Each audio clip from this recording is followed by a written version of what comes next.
You guys ever had a tough day on the water? One of those days that really makes you question why you're a fisherman? I know I have. That's what we're going to get into today. So hang out with me and let's see if we can't make it a little better.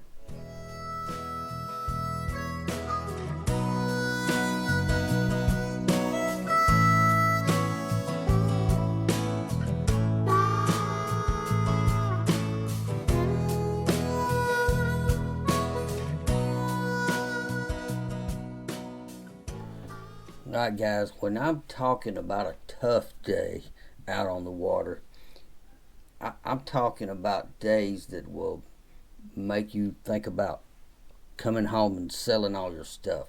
Those days that you sit out there in the cold for hours just praying for about nothing.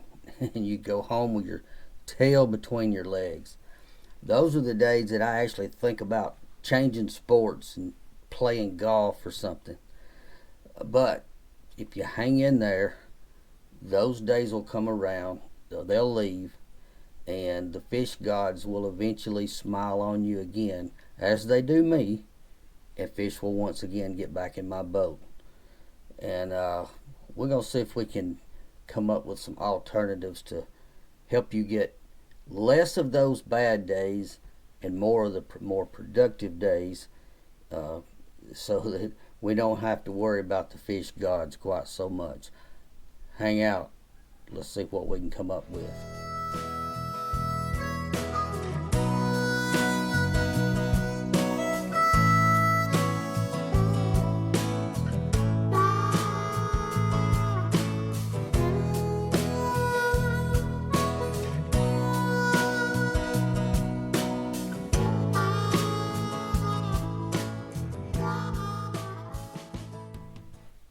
Alright, guys, like the video clips show, sometimes I do get a fish or two in the boat. But what makes that so challenging is, like I said before, here in the South, our weather conditions and our patterns are constantly changing. With the weather changing, the conditions changing, all the pressures changing, the fish move. Where they were yesterday, where you fished, they may not be there today. And that is a huge struggle for us fishermen. When we go back to the places where we caught them the last time, they're not going to always be there for us. We have to we have to adapt right along with the fish that we're chasing in order to be successful. Now this next little segment, when I'm talking, I'm not really talking to the electronics guys. I'm talking more to you old school guys.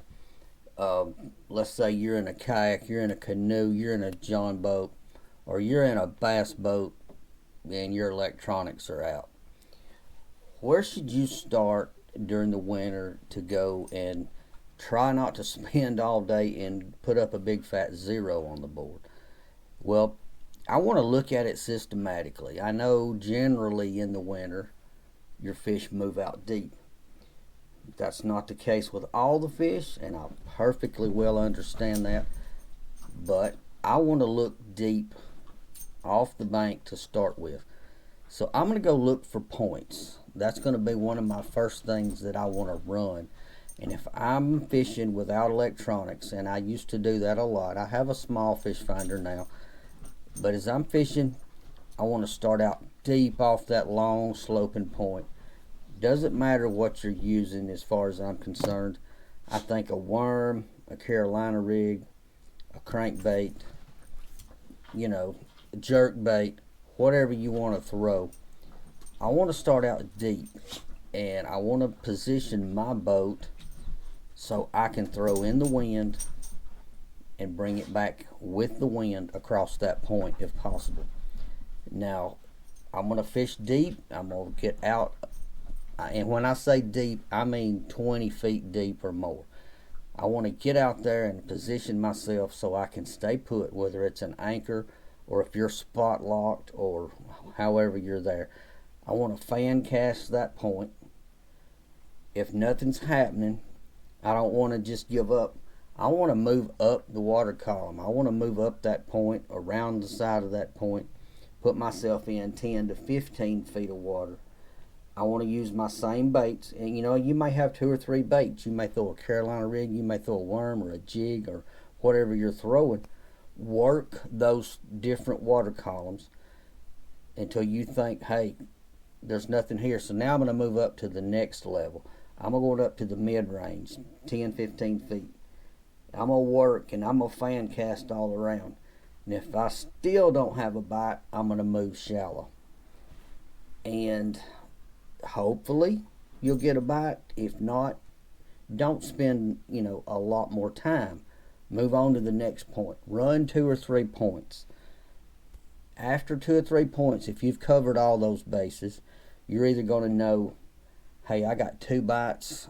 I got 1 bite shallow and 2 bites mid-range, or 2 bites, deep, or whatever. Start building that puzzle.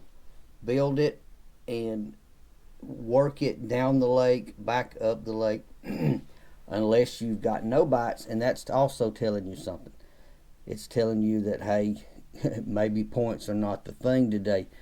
You may want to go run, instead of out on the points, push back up in the pockets, fish your way into the pocket, fish in the sides of the pocket. You can use those same 3 baits that I just talked about, or 4. Fish your way down up in the pocket, the very back of the pocket.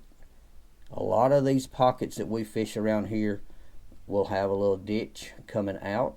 Sometimes that was an original stream. Fish that back out. Continue to put your puzzle together. If you got a bite going into a pocket, say on the side, halfway into that pocket, keep that up here. You want to make sure you do not overlook that when you go in your next pocket. And if you get one in the back of a pocket, or in my case last week, I go up in a pocket. The first pocket I went in, I got a bite in a tree. A big tree lay down. I flipped a jig in there and it didn't even hit the bottom. Got hit. I didn't get a bite anywhere else in that pocket. I ran to the next pocket. As soon as I got in there, I looked for the laydowns. I found 2 laydowns. I got a bite on each laydown. I caught 1 more fish and I missed a fish. But that put me on to the puzzle right there. There's what I wanted to do. I wanted to run the pockets. I didn't really want to sit out, and I say I didn't want to sit out on the points. I did when I left those pockets and decided to come down, back down the lake. I ran a few points. Absolutely no bites out on my points. Wasn't the time for it, evidently. The wind wasn't right, the sun wasn't right. But they were tucked tight up in those laydown trees. And that went from one pocket to the next. Almost every pocket that had a laydown in it, I got a bite.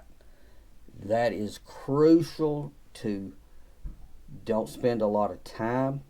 If you want to get bites, it is crucial to cover water until you start putting that puzzle together. And it will become easier and easier and easier over time if you learn, hey, the hardest part for me fishing is spending too much time in an area and not knowing when to leave. It's not the bait choice, it's not the time of day, it's not the watercolor, figuring any of that crap out. It's how long do I give this area time before I leave. And I have been known in the past to work a bank for an hour or more and no bites. That's a terrible mistake we fishermen make. If the fish aren't there, you can't catch them. Simple as that.